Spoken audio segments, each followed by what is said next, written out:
we are back with Lisa Waters Lane in the studio. She comes each week with your garden questions. Just what are people talking about? And boy, are they talking about. So I was out talking to a couple of groups this week. Large women gatherings. So Prescott Connection, you ladies are awesome.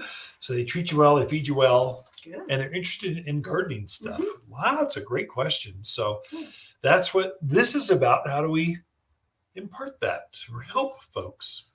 Welcome, Lisa. Well, thank you. Yeah. Always good to be back. Really? Sure. What's your favorite part of coming to the studio every week and being live over all of northern Arizona talking about gardening? My favorite part, hanging with you. Oh, that's a good answer. Oh my gosh. And that's my favorite part too.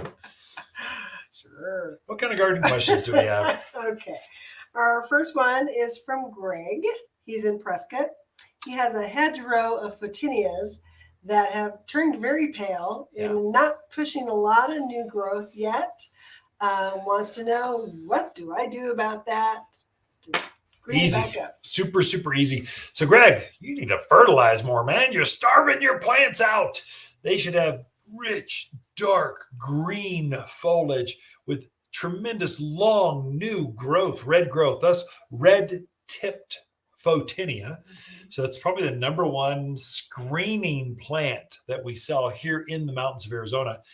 And so it's going to green it up. And if you were to put all-purpose plant food, 744 all-purpose, sprinkle that throughout the that hedge layer and just water it in. In fact, I would also, just for you, because you want it green now and you took the time to email us, I would put soil, sulfur, and 744 all-purpose food. Sprinkle. They're both granular. Sprinkle that on there. Water it in, and it will be green by the end of the week. I mean, it'll be amazing. You'll be going, oh, look, the bottom will start greening up, and then you'll see the next layer, that middle section of green, and then the tips will be green, and then that new red growth will just be rich.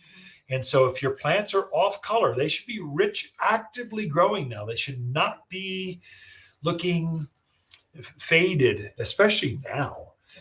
Then that's a food thing. And what the soil sulfur does, it brings the pH down, so it makes it more acidic. So it'll counteract some of your water.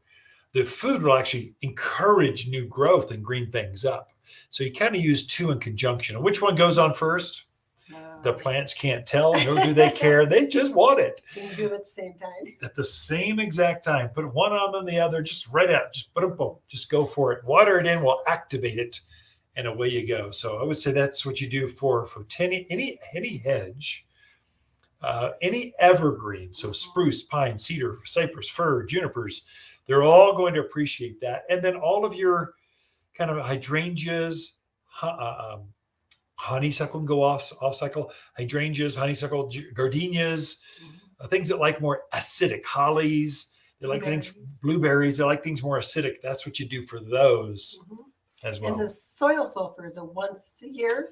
Usually once, unless all of that valley area, that Quailwood, kind of all the way from Dewey, that north side of, or what is that, east side, that far side from Prescott or Prescott Valley, all the way up to Chino Valley and Paulden. That soil, those new subdivisions, soil is so hard.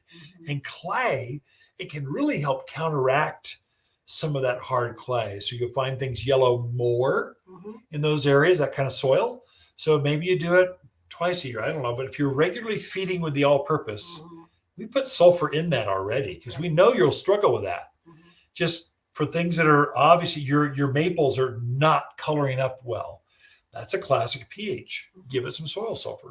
That's one. Bring a sample. Take a picture. Bring it in. Talk to us. It's worth the 15-minute drive. Some people are getting so lazy.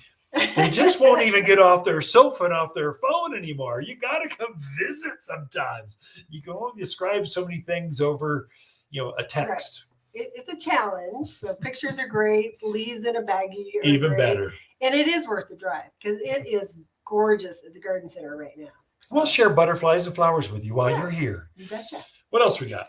All right. Andrea in Prescott wants to bring more hummingbirds into her garden, but she doesn't necessarily want to put up a feeder. Oh, sure. So what kind of plants would you recommend for her? The best, Andrea, great question. We answer this one all the time at the garden center. I mean, I don't know, what, 10 times a day. So I want to attract hummingbirds. And so it's just kind of, let me tell you.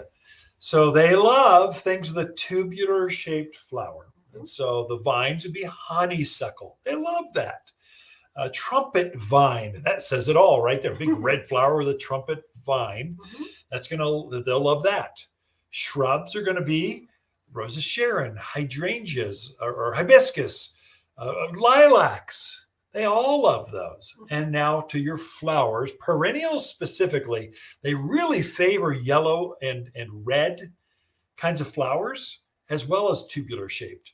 So Salvia greggii, or autumn sage, is probably number one. Penstemon, they'll actually bicker over penstemon. They'll fight over this plant. The males are kind of, no, it's mine. No, it's mine. No, it's mine. They'll go crazy over penstemon. What else? Help me out here. What else? Agastache can be a good one. Red Hot Poker, surprisingly enough, is a great one. There's actually... We have an entire section we do. Of pollinators. We have a whole table, nothing but pollinator plants. Right. Come take a look, Andrea. You got to drive the 15 minutes. It's worthwhile. You'll love it. You'll love the fragrance. And you'll have, what's fun is in the morning, the hummingbirds, they're really active. And by the afternoon, they're tired and they're doing whatever they're doing, resting. Right. I don't know what they're doing. Sitting in the shade. I guess.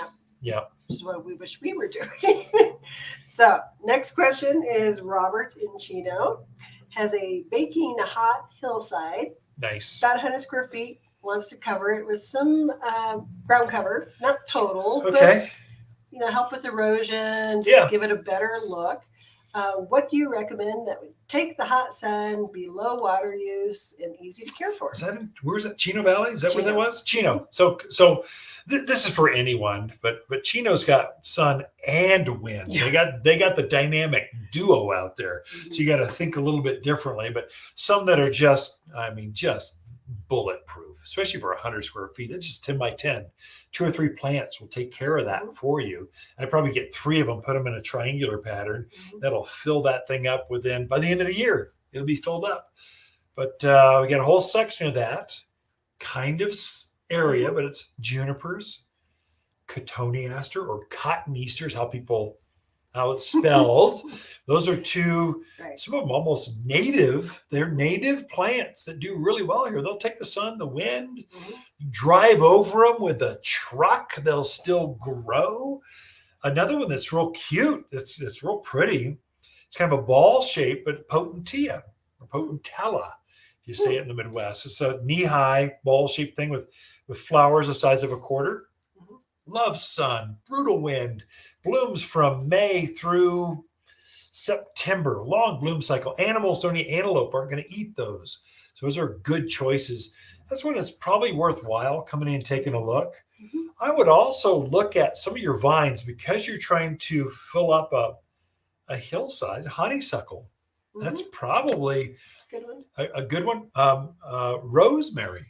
Surprisingly robust. Creeping rosemary could spread and cover that whole area pretty quickly. And then you get 2 bloom cycles. You get the nice evergreen rosemary. You could use it in the kitchen, but then it blooms in March through April. So ours are in bloom right now.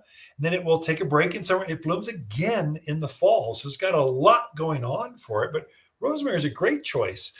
In that same vein, we use strawberries below the pond. We've got a whole area, nothing but about that size of strawberries. So you could turn that into like a place where you can just go tiptoe through the strawberries and pick berries. It's on a hillside, so. Oh, hillside. Don't tiptoe. Crawl. Put a rope on. That's when come in, we'll give you the grand tour. Something will call to you for sure. But you can grow very successfully some nice ground covers out in Chino Valley. And it's worth the 20-minute drive to come into to see us. Ken and Lisa Lane, the Mountain Gardeners, will be right back after this.